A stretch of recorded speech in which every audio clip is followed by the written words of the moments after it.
రంగారెడ్డి జిల్లా అబ్దుల్లాపూర్ బ్రిలియంట్ కాలేజీలో 1,07,00,000 నగదును చోరీని ఛేదించారు పోలీసులు. చోరీకి పాల్పడ్డ వారిలో 3 వ్యక్తులను అరెస్ట్ చేశారు. గుజరాత్, మధ్యప్రదేశ్కి చెందిన నిందితుల వద్ద 37 లక్షల నగదును స్వాధీనం చేసుకున్నారు పోలీసులు. పరారీలో ఉన్న మరో 3 నిందితుల కోసం పోలీసులు గాలింపు చర్యలు చేపట్టారని తెలిపారు ఎల్బీ నగర్ డీసీపీ అనురాధ. ప్రధాన నిందితుడు దినేష్ మోహిత్, మిగిలిన 5 మంది నిందితులు శివారు ప్రాంతాల్లో ఉన్న కాలేజీలను టార్గెట్ చేసి గూగుల్ మ్యాప్లో చూసి చోరీలకు పాల్పడుతున్నారని తెలిపారు డీసీపీ అనురాధ.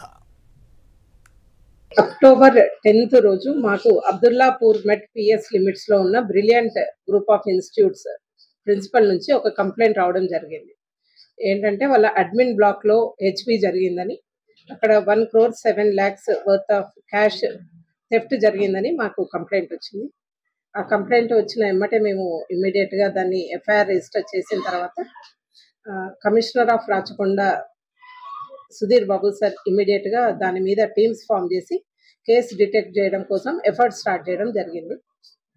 ఆ ఎఫర్ట్స్ లో భాగంగా ఈ రోజు ఒక 3 అక్యూజ్ ని అరెస్ట్ చేయడం జరుగుతుంది. అండ్ 37,05,000 క్యాష్ ని వాళ్ళ దగ్గర నుంచి రికవరీ చేయడం జరిగింది.